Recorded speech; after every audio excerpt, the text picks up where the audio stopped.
इंद्राक्षी जय अम्बे। इंद्राक्षी धाम में सभी साधकों का हम हार्दिक स्वागत करते हैं। आज से पुरुषोत्तम मास प्रारंभ हो रहा है। प्रत्येक 3 वर्ष के बाद ये मास आता है और ये मास पूजा के लिए, भक्ति के लिए, जप के लिए, तप के लिए, दीपदान के लिए बहुत ही श्रेष्ठ माना जाता है।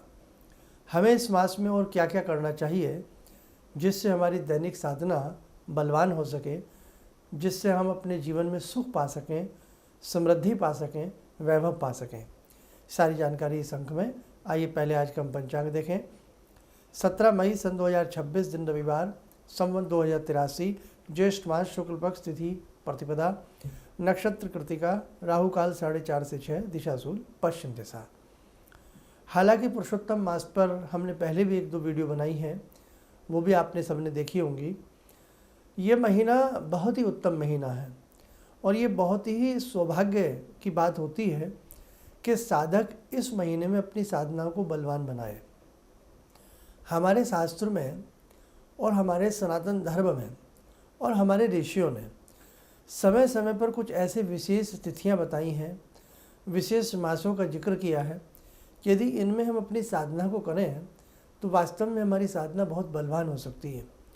आप प्रतिदिन दैनिक पूजन में कुछ न कुछ जरूरी करते होंगे। कोई साधक दुर्गा सप्तशती का पाठ करता है, कोई साधक गायत्री मंत्र पढ़ता है, कोई साधक नाना भांति से विभिन्न प्रकार की चालीसाएँ, स्तोत्र आदि सभी कुछ न कुछ करते होंगे। तो देखो, ये महीना ऐसा है, इस महीने में एक तो पवित्रता का हम बहुत ज़्यादा ध्यान रखें। हम ब्रह्मचर्य का पालन यदि हमसे निभ सके तो हम ज़रूर इसको निभाएं। और ब्रह्मचर्य के साथ साथ हम अपने आहार का विशेष प्रकार का ध्यान रखें। आहार में जैसे बहुत लोग पूछते हैं कि भाई हम प्याज वगैरह ले लेते हैं, परिवार में और लोग नहीं मानते हैं, तो वहाँ तक कोई ऐसी आपको घबराने वाली बात नहीं है। ठीक है, जैसा परिवार। लेकिन जहाँ तक मुझे कहना नहीं चाहिए इस अंक में, जहाँ मांसाहार की बात आती है, बिल्कुल भी आपको नहीं करना है। आप बहुत आज की डेट में यदि हम देखें तो बहुत ज़्यादा इन सब चीज़ों का, इस प्रकार की खाने पीने की बातों का प्रचलन हो गया है। और तो और छोटे छोटे ऐड नॉन वेज को लेकर के इतने आ रहे हैं, मतलब जरा सी भी न कंपनियों को दया आती है उन जीवों के ऊपर। हम अपने जीव के चटकारे के लिए, हम अपने स्वाद के लिए किसी मूक को, किसी बेजुबान को बेदर्दी से उसको कत्ल करते हैं, उसका मर्डर करते हैं, उसको मारते हैं और फिर हम खाते हैं। दलीलें ऐसी यदि हम ना खाएं तो प्रकृति में ये हो जाए, प्रकृति में इतने पशु हो जाएंगे। क्या प्रकृति में मानव नहीं बढ़ रहे? तो क्या इसका मतलब मानव को भी काट के खाया जाए? तो ये सब बेकार की दलीलें हैं। ऐसा नहीं है। जिस परमात्मा ने जिस धुरी पर संसार को कस रखा है वो अपने हिसाब से इस संसार को चला लेता है। हम भी भगवान की संतानें हैं और वो जीव जंतु भी भगवान की संतानें हैं। तो इसलिए ध्यान रखना, जैसी जीवन में खुशी हमें चाहिए, जैसा जीवन में हमें ऐशो आराम चाहिए, हमें अच्छा आहार चाहिए, हमें फ्रीडम ऑफ लाइफ चाहिए, हमें भी जीवन में स्वतंत्रता और आज़ादी चाहिए, वैसी उन मासूमों को भी चाहिए। इसलिए ध्यान रखना, मांसाहार कदापि नहीं लेना चाहिए। लेकिन फिर भी आप बहुत समझदार हैं, बहुत लोग इतने समझदार होते हैं वो मानते ही नहीं हैं। तो कम से कम इतनी समझदारी तो दिखाइए कि इस प्रकार के जो मास आते हैं, महीने आते हैं, कम से कम हम उनमें तो अपनी हट से बाज आ जाएं। आपके परिवार में हो सकता है आपकी मम्मी ने, माता ने, भाई ने, बहन ने, पिता ने, किसी ने बहुत अच्छे से इस मास में कोई संकल्प लिया हो कुछ करने का, और एक तरफ घर में इस प्रकार से नॉनवेज बने तो वहाँ मन भी नहीं लगता। तो कम से कम हमें थोड़ा मानना चाहिए। ये महीना अति उत्तम महीना है, पुरुषोत्तम मास। भगवान श्रीमन नारायण, भगवान श्री विष्णु के नाम पर इस महीने का नाम पड़ा है पुरुषोत्तम मास। और भगवान श्री मुरली मनोहर ने भी इस महीने को बहुत बलवंता दी है। पूरा किस्सा है, पूरी इसका प्रसंग है। कार्यक्रम बड़ा हो जाएगा, वो आपने कहीं ना कहीं सुनी लिए होंगे। कुल मिलाकर के इतना जाने कि 3 वर्ष के बाद हमें ये सौभाग्य प्राप्त होता है कि ये मास आता है। अब हमें क्या करना चाहिए? हालांकि सारी चीज़ें बता रखी हैं। आपकी जो दैनिक पूजा है उस दैनिक पूजा को आप बढ़ाइए। आप 1 माला करते हैं तो इस मास में 3 माला करिए, ट्रिपल करिए, डबल नहीं ट्रिपल करिए। इस महीने में आहार विहार का ध्यान रखते हुए आप पशुओं की, पक्षियों की जितनी आप सेवा कर सकते हो उतनी आप करिए। हम अक्सर आपसे कहते हैं कि केवल आपकी माला और केवल आपकी पूजा भर नहीं है जीवन को अच्छा बनाने के लिए, उसके साथ साथ अच्छा कर्म, अच्छी सोच, मानवता भरी बातें, पशुओं के ऊपर दया, ये सारी चीज़ें जब पूजा में, भक्ति में सम्मिलित होती हैं ना, तभी देवता प्रसन्न होते हैं। इसलिए ध्यान रखें, ये महीना बहुत गरिमामय है। आप अपनी पूजा को, पाठ को, भक्ति को ट्रिपल कर दीजिएगा। ये एक महीना बहुत ख़ास है। उसी के साथ साथ जितना आपसे दीपदान बन सके आप करें। आसपास मंदिर हैं, तालाब हैं, बावची हैं, कुएं हैं, कहीं भी आप दीपदान शाम के समय करें।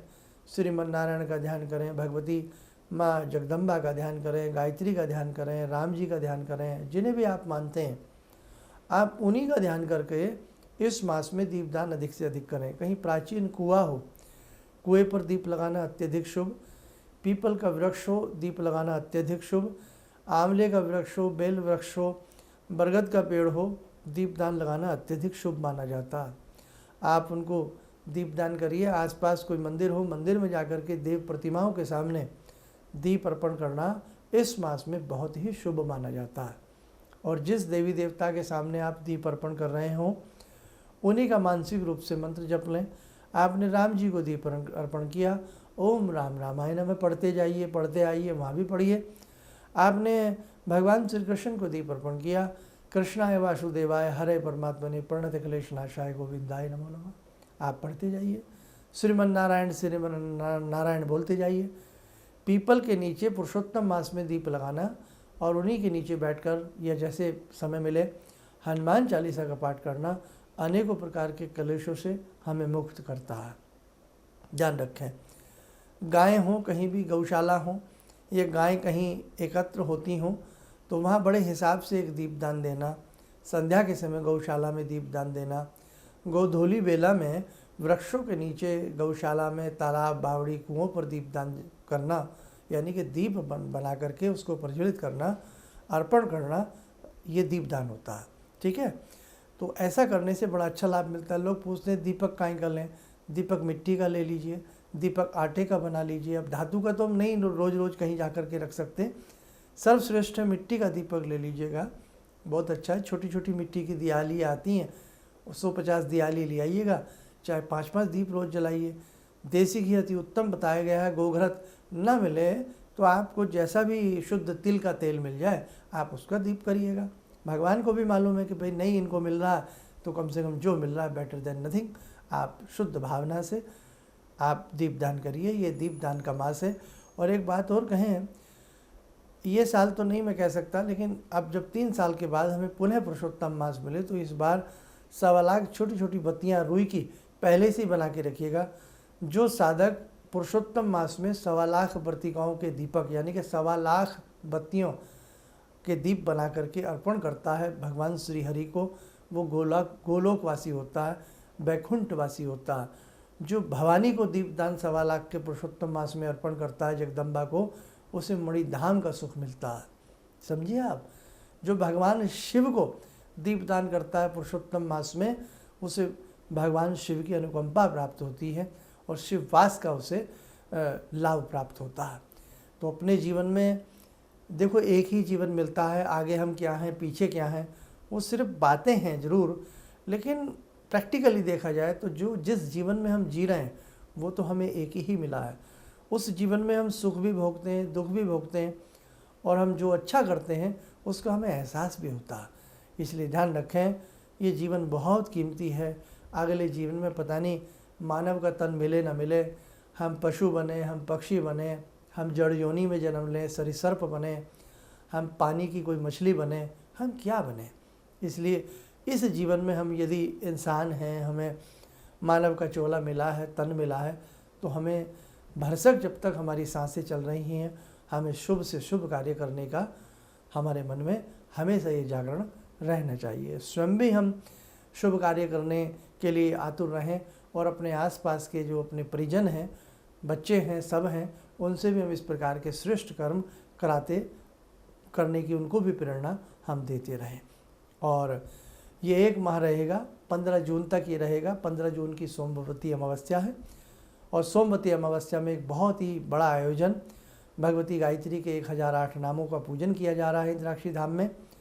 जो इस पूजन में सम्मिलित होना चाहता हो वो अपना नाम नंबर हमारे संस्थान में नोट करा सकता है। आइए इस समय हो चला आज की ध्यान साधना का। आज की ध्यान साधना में जोड़ते हैं भगवान श्री पुरुषोत्तम से। ओम करारविंदे न पदारविंदम मुखारविंदे विनिवेशयन्तम वटस्य पत्रस्य पुटे शयानं बालामुकुन्दं मनसा स्मरामि बालामुकुन्दं मनसा स्मरामि कस्तूरीतिलकं ललाटपटले वक्षस्थले कौस्तुभं नासाग्रे वरमौक्तिकं करतले वेणुकरे कङ्कणं सर्वाङ्गे हरिचन्दनं सुललितं कंठे च मुक्तावले गोपास्ति परिवेष्टितो विजयते गोपालचूडामणि शान्ताकारं भुजगशयनं पद्मनाभं सुरेशं विश्वाधारं गगनसदृशं मेघवर्णं शुभांगं लक्ष्मीकान्तं कमलनयनं योगवृद्ध्यानगम्यं वन्दे विष्णुं भवभयहरं सर्वलोकैकनाथं। कवच बना लें, ध्यान करें, पुरुषोत्तम का शुभ आशीष हम सब के ऊपर बरस रहा है।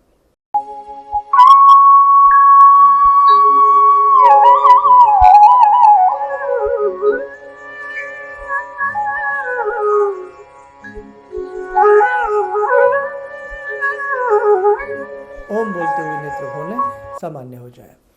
देखो साधकों, इस प्रकार की तिथियां और इस प्रकार का समय, बीता हुआ समय वापस नहीं आता। इसलिए जो समय मुट्ठी में है उसको कैश करिए और उस समय में अच्छे कर्म करने का प्रयास करिए। चलिए, आप सब लोग स्वस्थ रहें, सुखी रहें। इन्हीं शुभकामनाओं के साथ हम अपनी वाणी को विराम देते हैं। जय जय अम्बे। किसी भी समस्या के समाधान के लिए मिले प्रसिद्ध हस्तरेखा एवं वास्तु विशेषज्ञ प्रोफेसर धर्मेंद्र शर्मा जी से। नोट: शिविर में भाग लेने हेतु एवं व्यक्तिगत रूप से मिलने के लिए कॉल करने का समय सुबह 10 बजे से शाम 6 बजे तक। हमारे विभिन्न ज्ञानवर्धक कार्यक्रम देखने के लिए आप हमें अभी सब्सक्राइब करें, बेल आइकन को प्रेस करें ताकि आप देख सकें हमारा कार्यक्रम सबसे पहले। और अधिक जानकारी के लिए फेसबुक पेज को लाइक करना न भूलें।